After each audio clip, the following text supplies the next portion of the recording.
Hi, everyone. Welcome to third grade open house night, virtually. We are pre-recording this part of our open house. We wanted to be able to share a PowerPoint with you, and we thought this would be the best way to do it. So we're going to get started with that PowerPoint now.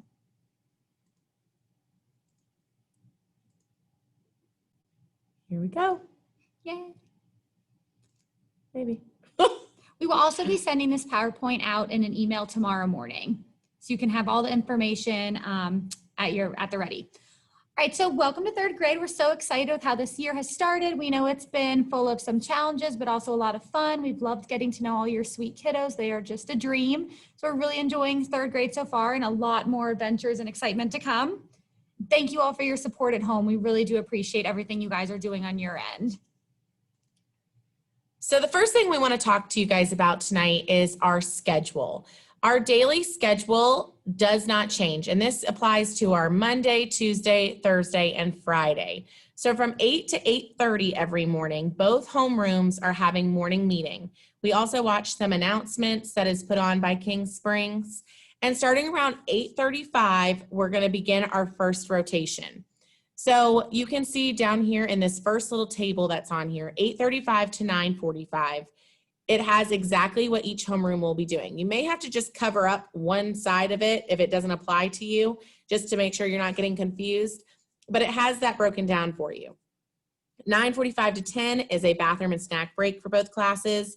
And 10 to 11:10 is when we have our second rotation. That's when your child is going to switch classes. If they are in Miss McAlpine's homeroom, they then go to Mrs. Nysewander. If your child is in Mrs. Nysewander and Mr. Miller's homeroom, they now come to Miss McAlpine. Then they have specials from 11:15 to 11:45. 11:45 to 12, we have an optional closing and Q&A session for the kids. This is meant for the kids to come, not for parents. This is them asking us about any assignments they have for the day or clarification on a lesson from earlier.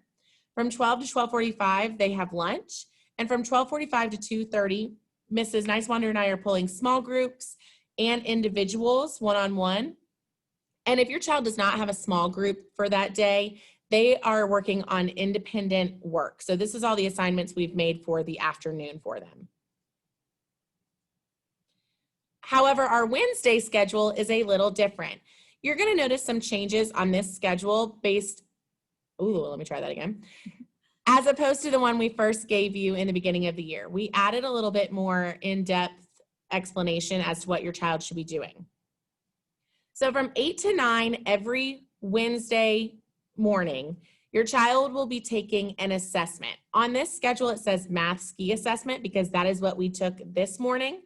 It will not always be the math ski assessment. It will change, but the assessments they can take are the ski, touchstones, RI, MI. They might be doing one-on-one assessments with both of us. I know reading, we do a lot of fluency and read alouds to gauge how your child's doing with that. From 9 to noon, your child will be doing a couple of different things. Everyone has the opportunity to work on their SEL lesson, the social and emotional learning lesson, from 9 to 9:30.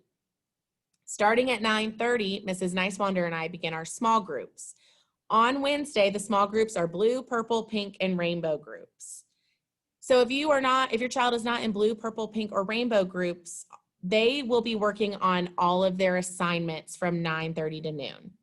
After your child finishes their small group, then they will begin their assignments for Wednesday.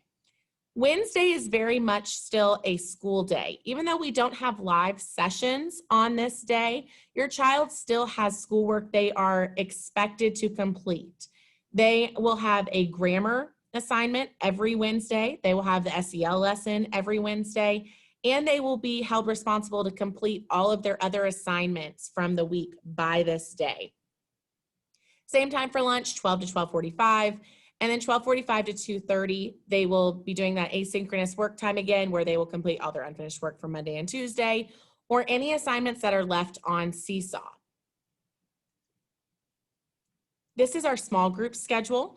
Your child was given their group color. Mrs. Nysewander and I use the exact same group colors for both classes.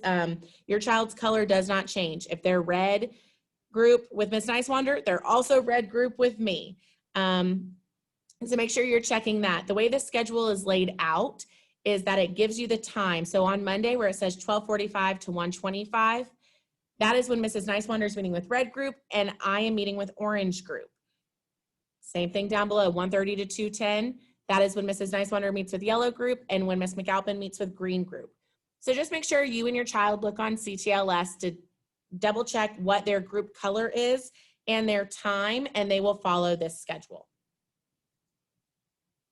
So these next two slides have to do with our digital learning expectations.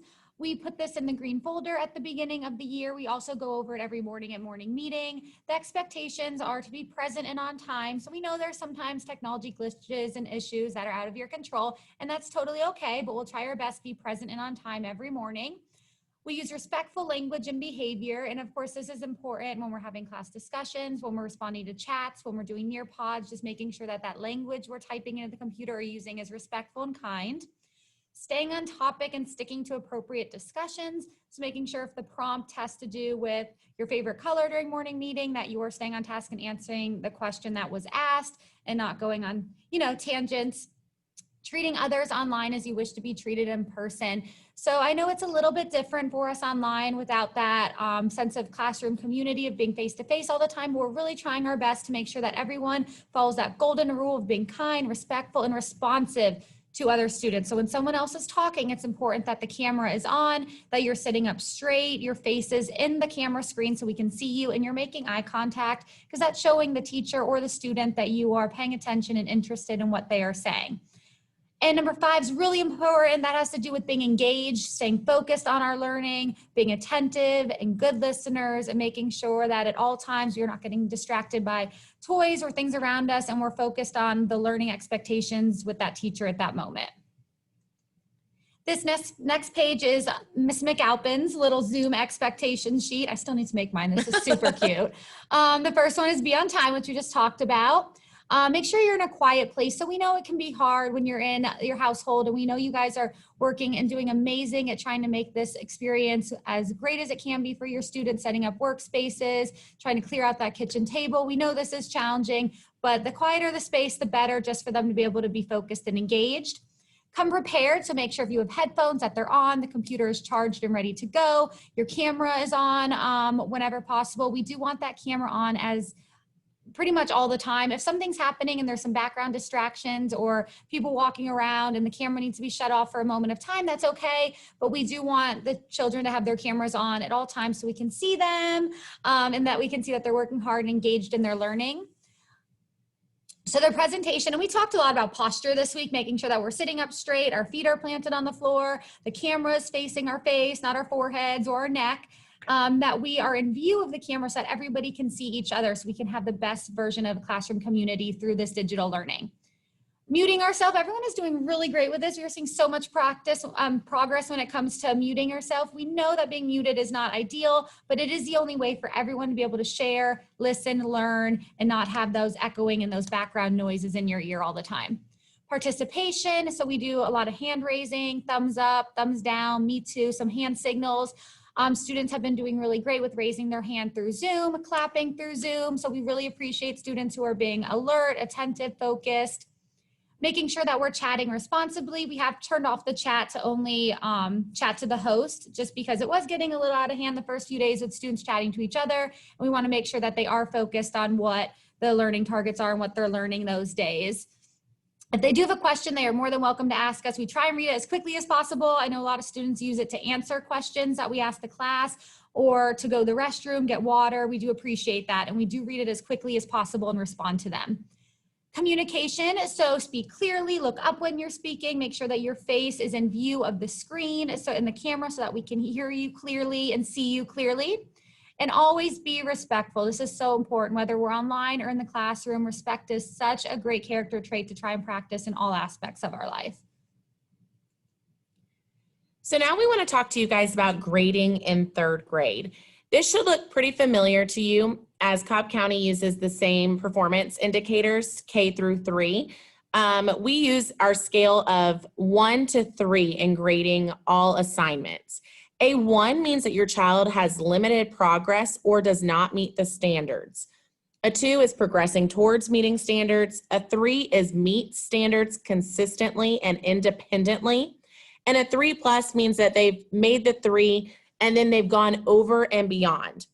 When your child is getting graded work back, we are asking that you look over this with them. Mrs. Nysewander and I are sending out links to you tomorrow morning to add yourself as a parent to your child on Seesaw. This is how we're sending graded work back, and we want you to be able to see it as well moving forward. If your child gets a 1 on an assignment, they will have one more chance to go back and complete it again. However, they cannot get a 3 on an assignment if they got a 1 on it before, because that's not doing it consistently and independently meeting the standard. They would get a 2 after they redid it because they are progressing towards meeting the standards and they tried it again. Staying on the topic of grading, we are trying very hard to clearly establish due dates for all assignments. Our goal is to give everybody 2 days to complete their work. So everything that is assigned on Monday and Tuesday is due by Wednesday. We expect this to be finished by 2:30 on Wednesday afternoon by your student, unless we tell them something has to be completed on that day. We will make sure that we are communicating this with you and your child through announcements on CTLS. We will not be using the assignments tab on CTLS like we told you prior in our parent Q&A the first week of school. Sometimes on your child's work, you may see that next to the 1, 2, or 3, they may have a plus or a minus next to it. That's just for us to show your child how close they are to getting there. So they may get a 2+ on something. It means you are so close to that 3, but we're still not consistently or independently doing it. We expect your child to try their best on everything that they are doing for all classes. We don't want to see scribbles being used on Seesaw. We don't want to see incomplete work. We expect them to try their very best at all times, and we hope that you hold them to that same standard as well. All of the directions for all assignments will be found in CTLS and on Seesaw. That is what they will need to use in completing their assignments. And last, on the grading aspect of this, we cannot grade an assignment if that has not been turned in.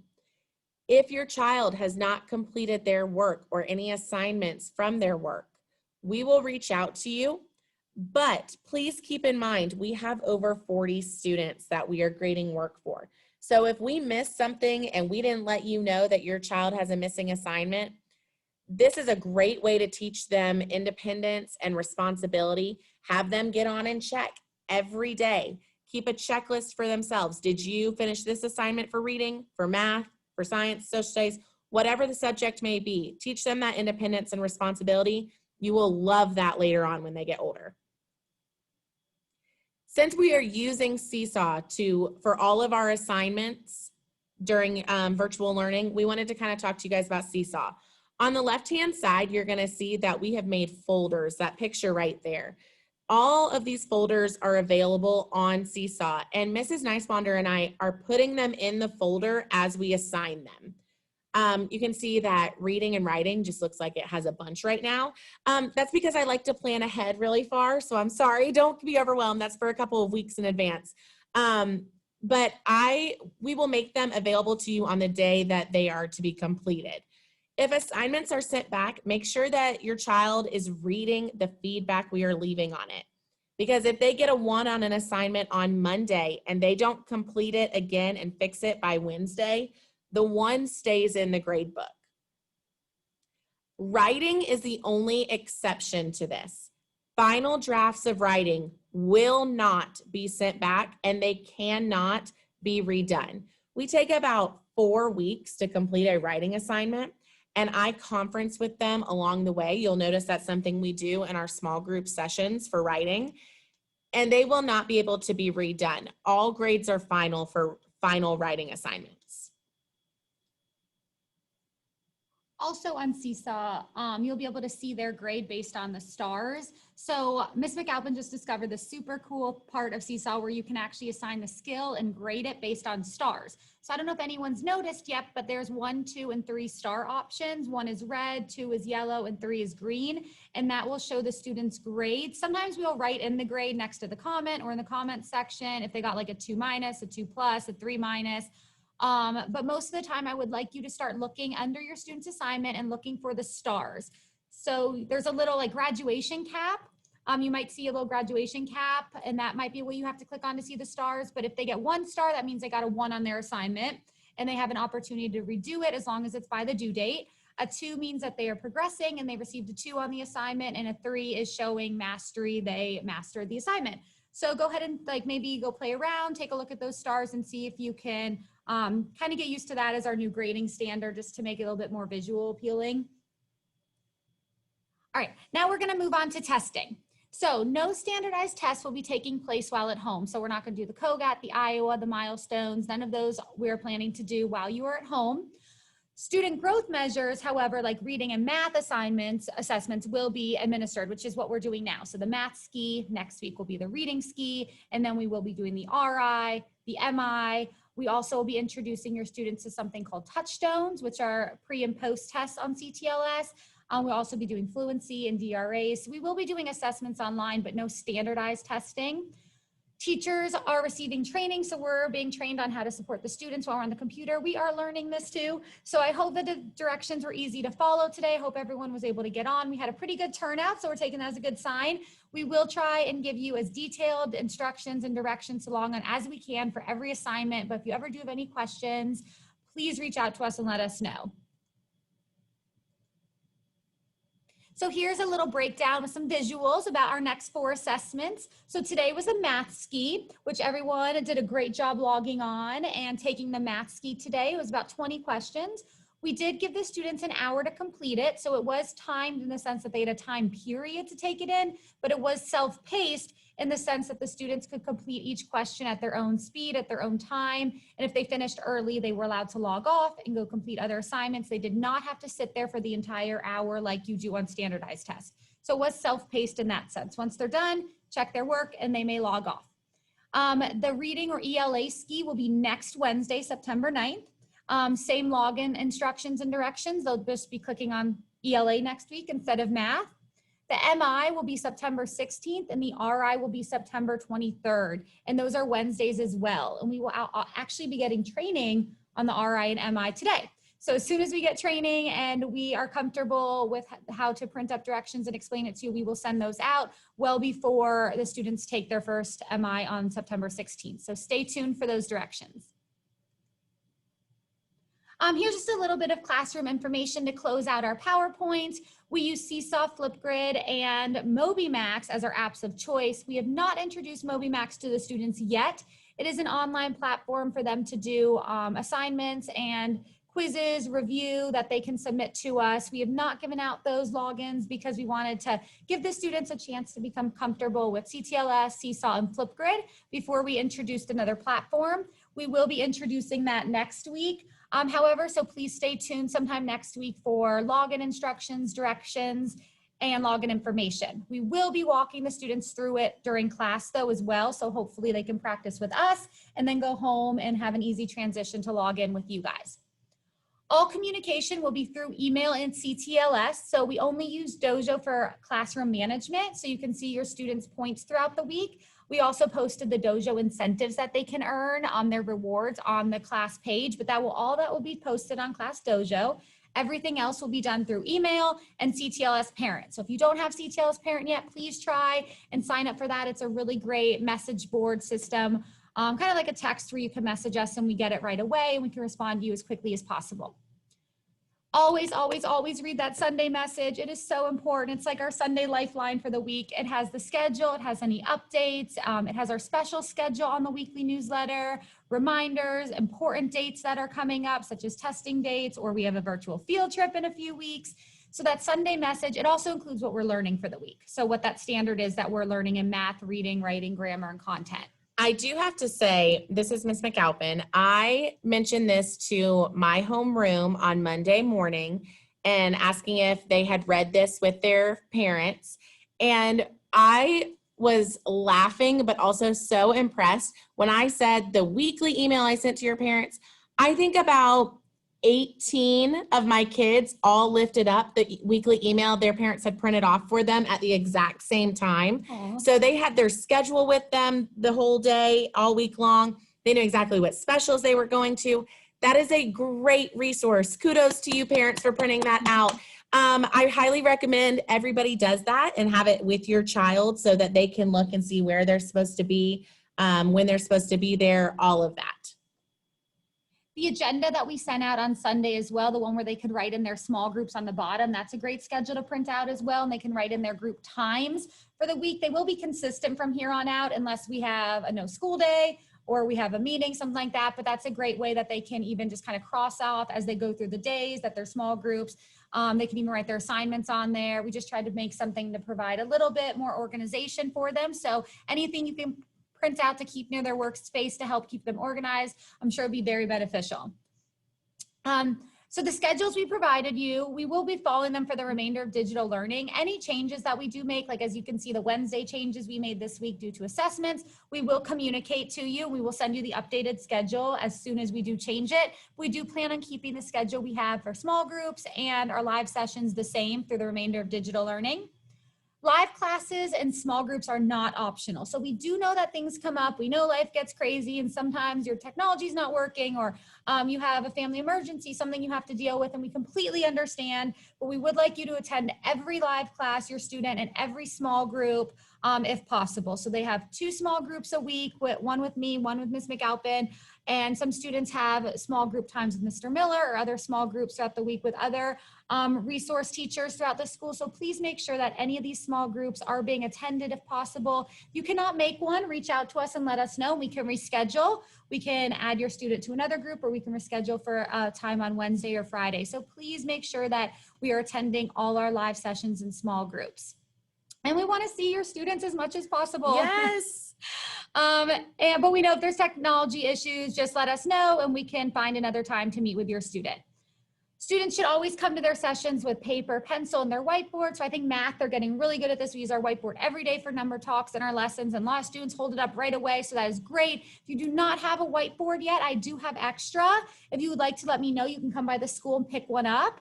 So please email me if you are in need of a whiteboard. I can put it up in the front office for you to pick up and use, but it's really important that we have our supplies with us every day when we go to math, reading, writing, whatever session that is, just to come prepared so that we're ready to learn as soon as the session starts. So thank you so much, parents and families, for your support and patience and understanding and your encouragement. We know that this is a challenging time and it's definitely a learning adventure. We are really enjoying it. Having you guys to support at home, to support your student, to support us really means the world. It definitely takes a village, and Absolutely. I think each week is getting better and better, getting more comfortable with the technology. The transition is getting smoother. So we're really excited on our end to see what is left for the rest of this 3rd grade year. And we are here to support you guys in any way we can. Our emails are on this last slide. So if you do need to reach out to us anytime, CTLS through email, we will get back to you as quickly as possible. We are here for you, and we really appreciate everything you are doing at home. We got this. So that is the end of our PowerPoint. We are now going to stop this video and open it up for live Q&A. Thanks, guys. Bye.